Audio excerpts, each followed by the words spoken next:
So, welcome to another episode. So, today we're going to be talking about the hero's journey. Now, you probably would have heard of the hero's journey before, whether you have sort of sought that knowledge, whether you've watched a film or series of films, whether you have read books or series of books, or whether you have a hero, or whether you see yourself as a hero. Now, the hero's journey was, it's also known as a monomyth, by the way, is a structure that was identified by Joseph Campbell. And what it does is it outlines a typical adventure or process of a hero archetype. Now, the process itself consists of a number of stages, of course, with each stage representing the growth or transformation that the hero has gone through. So, we're going to go through each of these stages, a brief description of what they are, what they mean, and we're going to talk about three different films that we can find them in. One, Lord of the Rings. Two, Harry Potter. And three, Shawshank Redemption.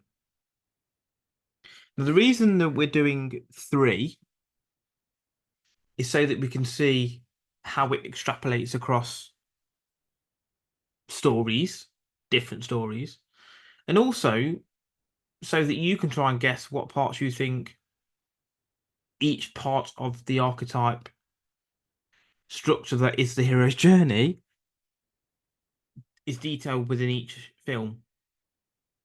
As we go through, you'll probably start to guess where they are. Now, the purpose of this is twofold. One is to understand the process of a good story. You know, whether you are just a reader or like to watch films and understand, what makes the structure of a good book, a good film. Or you are looking to implement this process in your own life. Because we do all have to go through a hero's journey. A hero's journey, really, if you think about it, and again, picture any film you want, it's about an individual who has not fulfilled their potential yet. They start off as a normal man. Let's say Neo, obviously in the Matrix, Mr. Anderson, he's a normal bloke and he fulfills his potential to become the one. This happens throughout all of the films. And obviously, as I said, we are going to discuss just three of them as we go through. So the first stage is called the ordinary world. The ordinary world. So this is where the hero begins, and you see them, don't you, in their ordinary everyday life, unaware of any adventures that may happen, unaware of any outside world other than that. In Lord of the Rings, that would have been Frodo's Shire, wouldn't it? He's unaware of Mordor and the other areas that are in Middle Earth. In Harry Potter, Harry lives under the stairs with the Dursleys, unaware the fact that is a wizard and his parents got murdered by his arch nemesis. In Shawshank Redemption, Andy Dufresne is just a banker living a normal life until his wife cheats on him. So in our lives, if we're in an ordinary world situation, think about you. Are you going to a regular 9 to 5 that you hate? And you are unaware of what else is out there? And is it a case of stepping out of your comfort zone? So the next stage, so ordinary world, we've come out of the ordinary world now, haven't we? And we have now got a call to adventure. So this is where the hero or yourself are faced with a challenge or an opportunity to break the cycle of your normal everyday life. Again, we'll use the examples from the three films that we've decided to use for this. Lord of the Rings. Gandalf tells Frodo about the ring, doesn't he? He discovers what it really is and calls him to take it on a perilous mission. In Harry Potter, he receives a letter to say that he is a wizard and he can go to Hogwarts. And he reveals his true identity. Obviously the letters were posted, but he didn't get them because of the Dursleys or Vernon, and Hagrid had to come and visit him in the cabin. And Shawshank, Andy's imprisonment, it pushed him to a new reality. Now, it doesn't need me to say that you have to be put into a better situation to reveal or start the hero's process. It can be a case of getting thrown into the lion's den or the shark tank. And that's what's happened to Andy. So in their own lives, can we encounter challenges or opportunities or any disruptions that can force us really to change or grow as an individual? Can we take a job in a new industry? Can we find a girlfriend or get rid of ours? Can we move location? Can we do something different in terms of hobbies or interests? Completely change the landscape. Now, what happens when you do that and you start to think about this? So, as we just said, you might say, "Well, I'm going to try a new job in a new industry. I'm going to do X, Y, and Z. I'm going to go and start climbing mountains. I'm going to go and live in the Himalayas, whatever it's going to be." What's the first thing that's going to happen? And this is stage 3.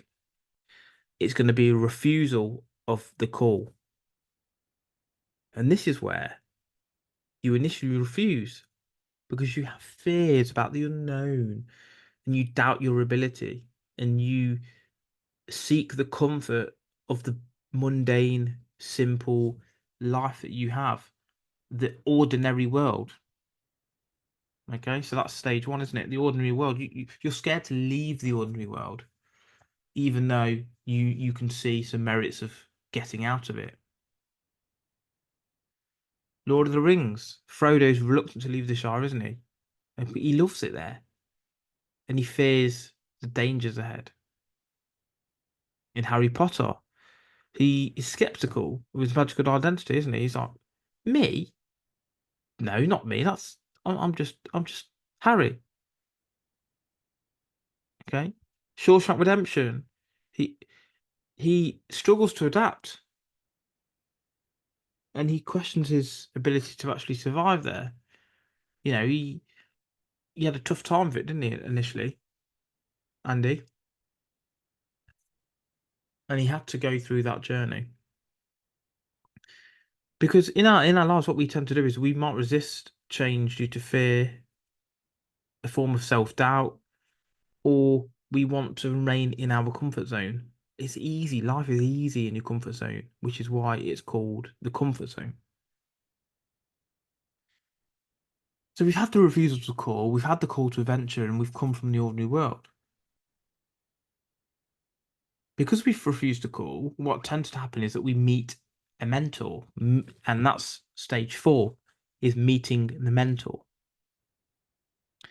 So whether it's ourselves, as I said, or it's the hero of a story, you generally encounter a mentor who provides guidance, advice, or someone who can direct you and be a sounding board to help you overcome that fear and push forward. Lord of the Rings is obviously Gandalf initially, isn't it? He offers wisdom, protection, and really, without Gandalf, he wouldn't have got very far, especially initially. Harry Potter is obviously Dumbledore, isn't it? And guides him through the complexities of being in a magical world, but not only that, navigating who he is, the importance of him, Harry. And in the Shawshank Redemption, it's obviously Red, isn't it? Morgan Freeman is more well known, and is his sort of wingman really in prison. So in our lives, do we find mentors, or do we just notice them more in our own life? We have obviously teachers, family, friends, or can we actually seek out people we've never met before, or we won't meet in real life as mentors? We can go on YouTube and look at podcasts, can't we? There's tons of literature out there. I'm not saying obviously this podcast even. You can go to other podcasts. You can look at world famous speakers, but the mentor can help give you perspective as to why you are the hero and what you need to do to bring me nicely onto the fifth part of this is crossing the threshold. So you've come from your ordinary world, you've had a call to adventure, you've refused the call, and then you've met the mentor, and now you're ready to cross the threshold. So, I mean, to be fair, you don't really need much explanation of what this means, but it's where the hero leaves the familiar world and enters the unknown, the adventure territory, the part where you don't have a plan really, and you have to navigate that yourself. Frodo leaves the Shire, doesn't he, in Lord of the Rings? And that's actually the point that happens. And you could argue that actually crossing the threshold doesn't happen until he meets the elves and decides to go on to the or take the ring himself. But again, that's up for debate. Harry boards the Hogwarts Express, for example, leaving the Muggle world behind him on platform 9 3/4. In Shawshank Redemption, Andy sort of begins to accept his prison environment and starts to fight back, doesn't he, to Boggs and people like that, and order posters and really get involved, build a library. He has started to accept his new reality. And what that means is that once we've crossed the threshold, it represents our commitment to change and leave behind old habits, people, sometimes beliefs, environments. And it's important. This is really this. It's not the start of the journey, because obviously the start of the journey is the ordinary world. But in some cases, this is when you really set out towards the end game, or setting out your stall to commit to achieving the end. So you've crossed the threshold now, and you've decided that you're going to move on to pastures new, let's say, and undertake tests, allies, and enemies, and that's part 6, category 6. So once you've crossed the threshold, you're obviously going to undertake obstacles. You meet friends, you'll encounter enemies, and you will face tasks. Frodo faces many trials, doesn't he? From the mines of Moria, Battle of Helm's Deep, etc., etc., etc. And that's just part of the process. He wasn't going to get to destroy the ring in Mount Doom without undertaking some sort of challenge. That would be ludicrous. Harry forms bonds with, or becomes friends with Ron and Hermione, and I mean, don't need to talk too much about that. Everyone knows that with each book there is a new there's a new task, isn't there? It might be the troll in the dungeon. It might be overcoming the the tribals of tournament, things like that, the tests that are involved in that. Shawshank Redemption, Andy starts to make friends and enemies, like such as the sisters. So in our lives, as we move through life challenges, we need to understand that as we progress, we will pick up people along the way, good and bad, and we will find obstacles that will test our resolve, strength, etc.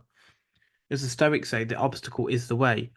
To get past an obstacle, if Mount Everest is in your way, to get past Mount Everest, you have to become competent enough to climb Mount Everest. And once you've actually climbed it and you've gone to the other side, you retain that skill. I mean, I'm probably going a little bit too far ahead, but that's the sort of thing you need to think about. Category 7 is approaching the inmost cave. And this is where the hero approaches the most dangerous part of the journey. This is where it all comes to a head. So in Lord of the Rings, this is where Frodo and Sam approach Mount Doom. In Harry Potter, for example, it could be he enters the Chamber of Secrets, where he meets with the Basilisk and Tom Riddle. In Shawshank, it might be where he planned to escape.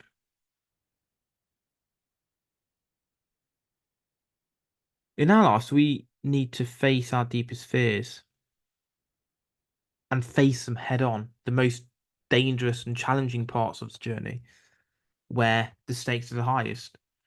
You have to bet big to win big, don't you? And that's the whole point of this. To leave a legacy worth remembering, you need to live a life worth living, don't you? Either write a book that's worth reading or live a life that's worth writing about, as they say. So, stage 8 is the ordeal. This is where the hero faces a major crisis, a life or death moment, or emerges transformed. Rather, Lord of the Rings confronts Gollum and the ring's power at Mount Doom. Right at the end, Harry faces Voldemort, of course, and Andy escape. Andy's escape, where he risks everything for his freedom, because we know the repercussions of someone who tries to escape from prison.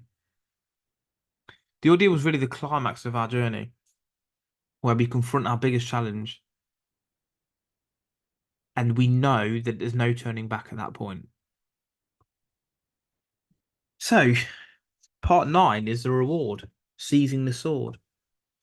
So, once you've got past this biggest challenge, quote unquote, the hero obtains a reward after facing the ordeal, which could be an object. You know, he's gone somewhere to get something. It could be knowledge, or it could just be something like personal insight or character development, anything like that. So in Lord of the Rings, Frodo achieves that by destroying the ring. In Harry Potter, there's again depending on which of the books you're referring to, but let's just stick with Philosopher's Stone as the first one. He recovers the Philosopher's Stone, and obviously, if you want to go down to the end, you know he basically gets the wand, the stone, the cloak, has it all, and eternal glory, of course. And so does Frodo, I suppose, in that as well. And then Shawshank Redemption, Andy gains his freedom, and he also gets the knowledge to expose the corruption at Shawshank. And I think, you know, obviously people want to be the hero in respect of Lord of the Rings and Harry Potter, you know, you're the big man. But if Shawshank, assume it was real, for example, and there are obviously prison escape stories, aren't there? Alcatraz being one of them. Imagine the buzz you would get escaping from prison in the way that Andy Dufresne did. That in some ways will be as good, if not better, than what the other guys went through. So in our lives, after we overcome significant challenges, we do gain rewards. Could be monetary, could be growth, could be skills, could be a girlfriend, could be eternal success in the form of legacy. And that's why it's important that when we do find our biggest task, is to push forward. Now, there is a few other parts to this hero's journey, and it's where it sort of wraps it up and makes it a circle. The road back. So the hero begins a journey back to the ordinary world, and often they will face more challenges. So Frodo and Sam begin the journey home, facing the aftermath of war, and that in itself has an effect on you, doesn't it? Harry obviously returns to Hogwarts after defeating Voldemort, and sends his kids to school. Shawshank, um, the road back is he literally escapes and begins his new life, and exposes the warden along the way. That's the ordinary world, isn't it? He's literally going back out of prison. So in our lives, we need to integrate our own new knowledge and achievements, and understand that every time we undertake and overcome a challenge, we come out victorious. Part 11 is the resurrection. So this is where the hero faces the final test, the final challenge. And it symbolizes death and rebirth before fully returning to the ordinary world or returning home. So Lord of the Rings, obviously Frodo's return to the Shire is bittersweet. He's emotionally changed. He's no longer the same man. It's a bit like the Heraclitus quote. You can walk into the same. You can never walk into the same river twice because you're not the same man, and it was not the same river. When we return back, you might have seen your school as a child. I mean, as an adult compared to as a child, it looks like a completely different school, doesn't it? And obviously, Frodo decides to depart for different lands. Harry Potter obviously faces death and returns and resurrects. And in Shawshank, it's his new life on the beach, and he's reborn a new man with a new name. So after achieving our goals, we undergo that final transformation where we integrate the lessons learned into our future trajectory and new version of ourselves. We might go from, Jeevan 1.0 to Jeevan 1.1 or Jeevan 2.0 or Jeevan 3.0, depends on how big that transformation is. And finally, it's part 12, which is Return with the Elixir. The hero returns to the ordinary world, bringing back an elixir, which could be knowledge, wisdom, something physical, whatever it's going to be. So Frodo, his journey concludes passing the book to Sam, who's going to continue the story. Harry Potter returns to the Muggle world each summer. There's an example, because the thing with Harry Potter, because it's so many books, there's heroes' journeys within each of the books. So we're just using some examples here. But even at the end, he returns with the knowledge of what he does not want to become because he's destroyed it. And Shawshank Redemption is the elixir is what he leaves behind for Red, knowing that he will meet him. So in our lives, after completing a significant journey, we can share our experiences of knowledge, helping others on their paths, communities, and contribute to the world. So really, we just need to summarize this, don't we? Because although it's good and well and good rather, to look at famous stories and where we can point out how Joseph Campbell's hero's journey can be sort of placed on top like a lattice over these stories. We really want to adopt it into our own life. So identifying our ordinary world is a case of understand where you are now and understand what your comfort zone is. You then answer your call to adventure, don't you? You recognize the opportunities and challenges around you that are going to push you towards growth. You seek mentorship. So you find guides, or oftentimes you're given mentors that can help you on your journey. And then you've got to take the leap. You've got to cross the threshold and commit to change in your life. You need to embrace the challenges, don't you, as well? And expect. Thing is, this is the best word here. Expect obstacles and face them. You can't go anywhere and not expect obstacles. This is what winds me up. People say, "Oh, can't believe this has been so hard." I'm not. Well, what did you expect? Did you expect anything else? Was that stupidity or complacency or naivety or all of those things? And then you need to confront your fears as you're just about to approach the innermost cave, when you must face your deepest fears or challenges, and then celebrate your growth when you've overcome the hurdles. Recognize the reward, whether it was knowledge, personal growth, success, money, whatever, and know that it's because you undertook a challenge, and then share that elixir.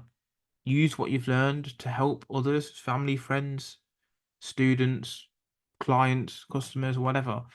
But this process is not a once in a lifetime thing. A lot of time we go through mini heroes journeys as part of one big hero's journey. Think Harry Potter just because there's so many books. In every book, Philosopher's Stone, Chamber of Secrets, Prisoner of Azkaban, etc. In each story, there is a mini hero's journey, but then there's also a larger hero's journey throughout the whole series of books. Your life is the same. So thanks again for listening to a great show.